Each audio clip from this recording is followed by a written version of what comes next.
A bit of changing.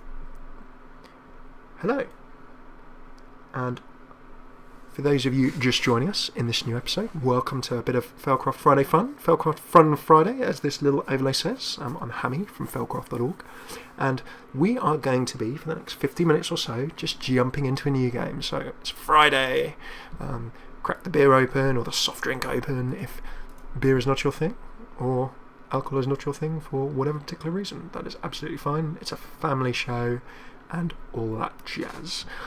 It's Friday, so we are having some time off, and our time off is going to be spent in the beautiful, beautiful game that is the Banner Saga. As you can see from our slate image. Oh, whoa, whoa, whoa, whoa, whoa, whoa, whoa. Just give me a couple of seconds to grab this up.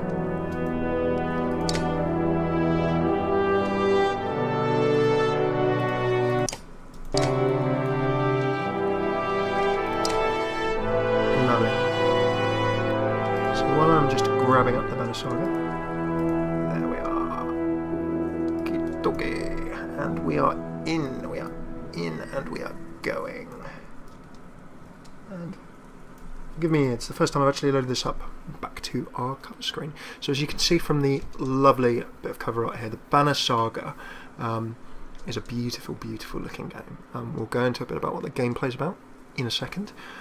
It is done by a bunch of people who used to work at Bioware, and they formed a studio called Stoic Studio, and then they had a very successful Kickstarter that raised about $700,000, I think, and they managed to bring us the Banner Saga. Now, the Banner Saga has been in the news over the last week because you might know of a company called King.com. Now, King or King.com or whatever you'd like to call them have almost been a little bit cast as the comedy pantomime villain because they decided to try and patent and trademark the word candy. King, of course, make Candy Crush Saga and similar things like that. Now, the Saga piece of Candy Crush Saga is very, very relevant because King decided to then, after trying to trademark the word candy, then decided that they wanted to try and trademark the word Saga, and they got in touch with Stoic Games and tried to say that they could not use the word Saga in the Banner Saga because somehow people would confuse a game about candy, which possibly bears a slight resemblance to other games, totally unintentionally, I'm sure, please don't sue me, with a Banner Saga of great Viking Norse-style epic wars and combat and similar. Not entirely sure how that works, but copyright protection, very, very important thing, of course. Do understand why you want to protect your work against cloning, but at the same time, is it really necessary to push quite so hard in this situation? I don't know. So that is why this episode is the Mega Candy Saga for the next 10-15 minutes. So what is the Banner Saga, apart from a game that people have been talking about this week? I'm going to now jump in, as you've probably already seen, to the beautiful, beautiful menu. And just take a little moment to appreciate that lovely sound and that lovely animated background. So the Banner Saga, you are Val. And you can see this chap just here. He's got a couple of horns. He's a huge hulking chap and he's got a bit of an army. He is a Val. Now, in this world, you are a Val, and you are effectively a tax collector. You go around collecting all of the various tributes that are due to you, and then you basically find out that you have to escort a member of a royal family across the world to somewhere. So, do I know much more story than that? No, I don't. But the game is effectively two different parts, and in this game, one part is effectively a little bit of Mass Effect style conversation, and you can jump in, you can choose different conversation paths. As you choose those different conversation paths, different outcomes may actually come out of those. So there's a bit of a narrative arc. You can have good consequences, bad consequences, and similar. And as you can see, all done in this beautiful, almost Disney-esque style. Really, really, really stunning. Story-wise, you're cracking on through with that. We're seeing what's happening on our adventure as our caravan is winding across the plains. You've got humans and you've got these Vals, as we talked about before. And then the second bit is tactical, turn by turn, turn-based combat. If you played Final Fantasy Tactics, Fire Emblem, maybe even Civilization back in the day, think of that kind of thing. We'll have a look at that in just a second. So what we're at in this bit is we've set out from the city where we've gathered up our royals and similar, and we're protecting them on the way to somewhere to cement an alliance and a truce. We just come across the first village outside the city. What is going on, says Mogger. Mogre, or Mogre as you might want to call him. He's a bit of an ogre. Is one of the 2 bodyguards of the Royal. Strand is the city that we've just come from. And it does feel a little bit funny here that you don't hear voiceover. You almost get a bit spoiled, I think, with things like Mass Effect and similar. But if you played Knights of the Old Republic and games like that, you're quite used to reading the voices in your own head as there's a bit of text. Remember, this is a Kickstarted game. It's a small indie studio, and really I'm quite happy with my lovely sound effects and stunning visuals. The voiceover would have been quite pricey. And who knows, maybe in the future one they'll do some voiceover. I would really look forward to that. A couple of days back sent word to Strand about the cattle. I didn't expect an army. He looks pleased with himself until it sinks in that you aren't here on his behalf. We're not here to save your cattle. Voganeer is another one of the bodyguard type folks. He's someone who actually comes along with our main hero. Where have the cattle gone? I wouldn't know. My boys have seen men up the hills carrying them away. Scufflings. Scufflings are some bad sort of kind of raider type people. And the Val could be working for them. Well, from what the governor told me, I'm going to take a look around and get camp set up. We shall pay you for food.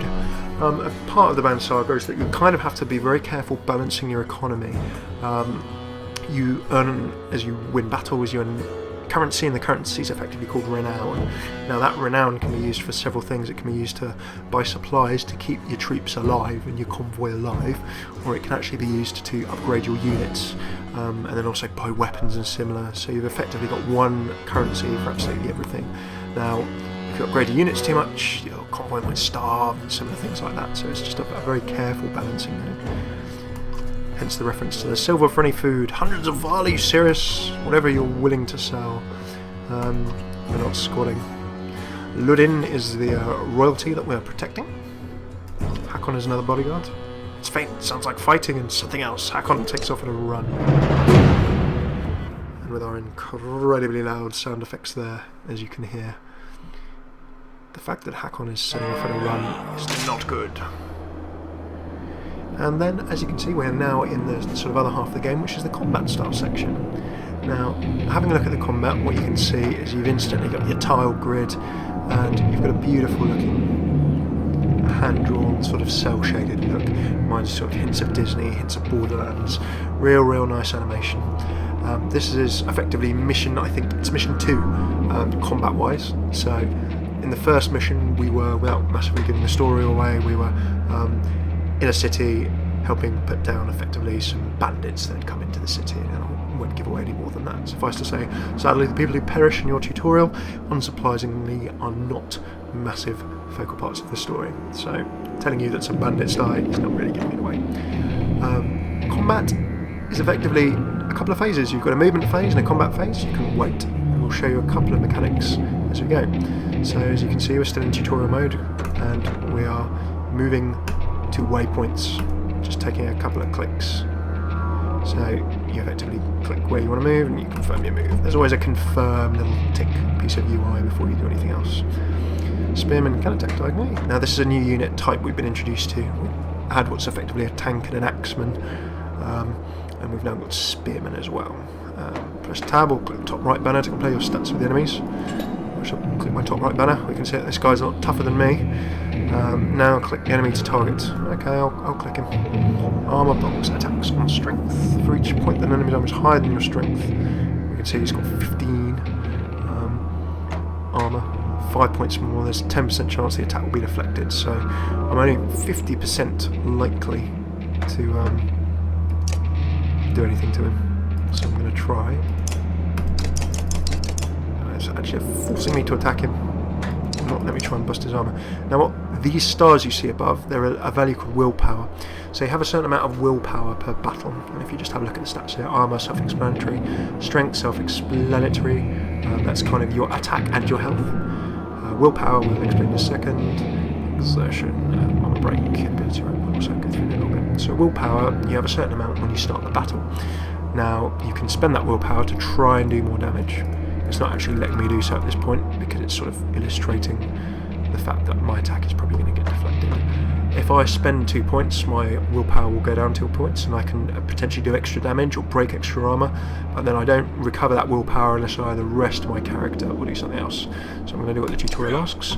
Attack. Oh, what a surprise! My attack has been deflected because he has a chunky 15 armour compared to my 10 strength.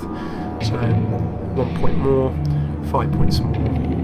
5 points times 10%, 50% chance of me missing.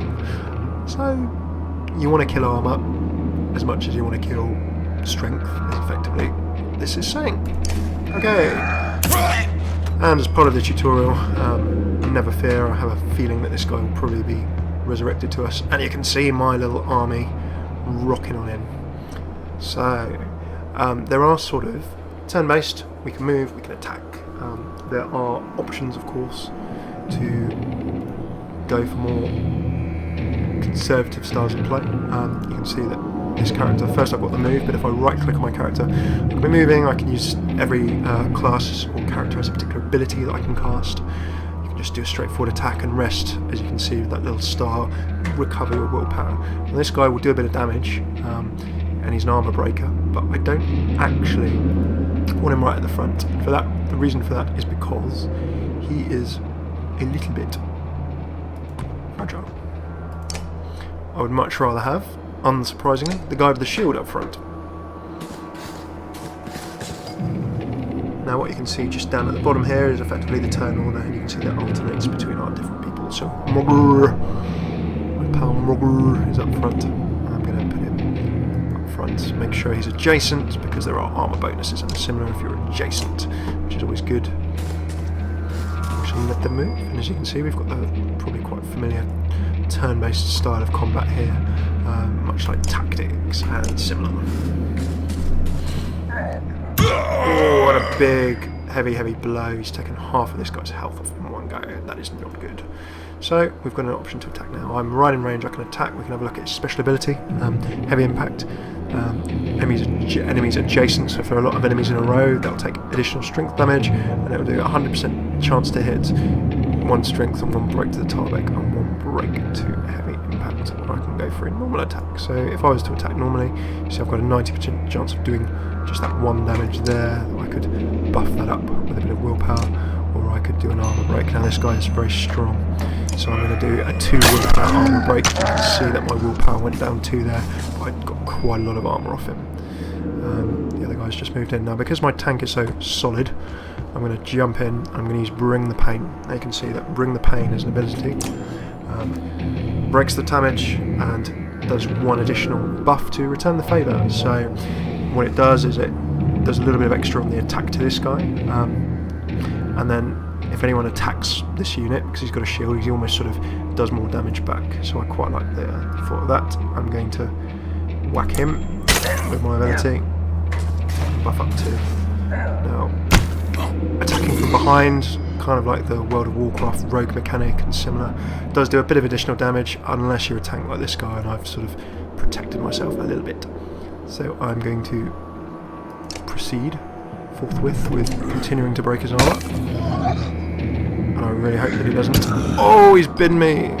Very, very painful. I may even replay this after this, but this is a nice little illustration. I might do a little cheat. I don't want him to die already. So you can see already this is part 2. This is literally only mission 2, and it is a bit of a brutal mistress, this game, in terms of it's not going to be too kind on you. You can turn the difficulty down and stuff. I think I've got it on normal, but as you can see I really should have retreated that guy, rested him, done something similar. You can now see however that my attack is doing damage. 8 damage there with that swing, and you can clearly see that my tank class here is not taking much damage whatsoever. I'm going to continue pushing forward and see if I can pick this off, and 6 is going to be enough for us to finish off.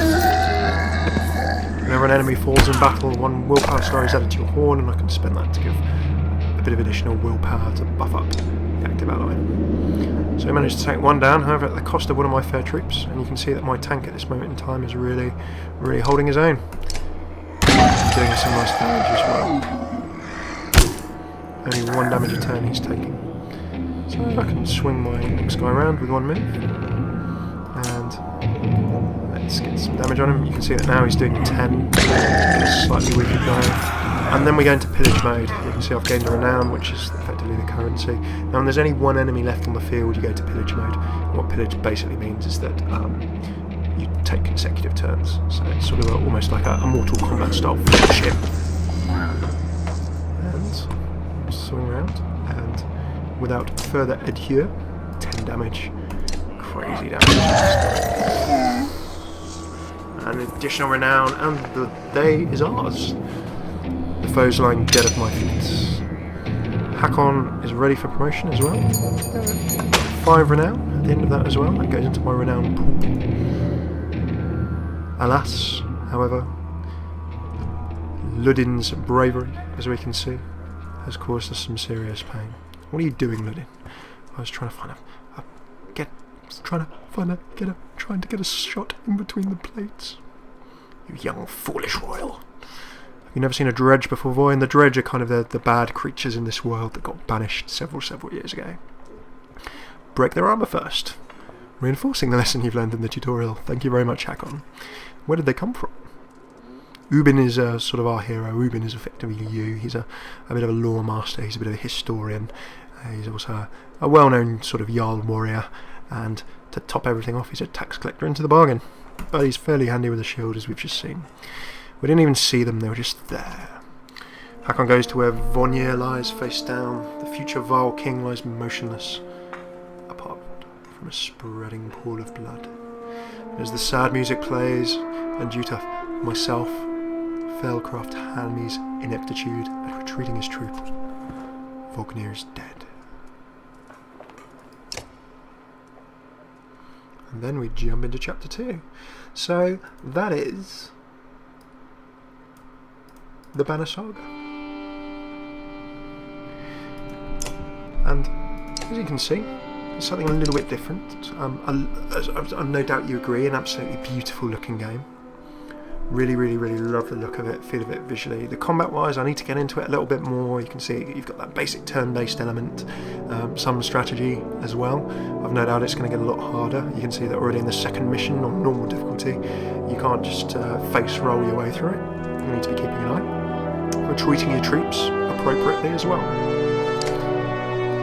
I'm going to turn off that bit of music just for now. But as you can see, you need a little bit of more tactics in the turn-based piece, and really make sure that you are not running in crazily and potentially putting yourself in risk and danger. And then also a lovely, really interesting narrative. It just seems, it's I wouldn't say it's standard fantasy so far, but I'm looking forward to seeing it develop and seeing what happens. And a lot of the reviews I've seen for the game, without trying to spoil it, have said that the decisions that you make generally have quite an impact. You can find yourself really getting into trouble if you've spent your renown in the wrong way, or you've perhaps made some interesting conversational choices. There's no real good, bad, neutral kind of path like there would be in a game like Mass Effect, for example. So there are some nice nuanced things in the dialogue. Thank you very much for that. Something a little bit different for a bit of Friday fun, just taking a look at a new game, a bit of a let's play if you will. And we'll try these more Fridays. If there are games you'd like us to play, if there are your games you'd like us to get involved with, we want to try and do Minecraft, DayZ, and a bunch of games like that too. Really trying some different things when we're off of our Hearthstone. So that we are FailCraft Friday Fun. If you'd like to see more of this kind of thing, come and say hello. We're youtube.com/FailCraftCasts for anything you see here. These always go out live on Twitch, so if you've got a Twitch account, it's twitch.com/FailCraftCast. Twitter, we love to talk, as BT would say in the UK, it is good to talk. So I'm not sponsored by BT, other phone companies are available. Please come and drop us a tweet at twitter.com/FailCraftCasts. And last but not least, the website is there. It has new player links. It's got resources for Hearthstone. It's got deck lists. We'll list where you can get all of the different stuff that we're using, playing, and many sort of good resources for games players in general, and just a bit of fun. We'd love to hear from you. Thank you very much for tuning in. And a final request: if you think there's stuff we could do better, there's content or games you'd really like to see, if you think there's stuff that we shouldn't do whatsoever, we just really appreciate feedback. So if you take the time to comment, to write to us, to share this if you do like it, or to tell us what we could do better if maybe you don't. That's all absolutely fine. We are learning, and the only way we can do things better is if people tell us what they want to see or what they don't want to see. So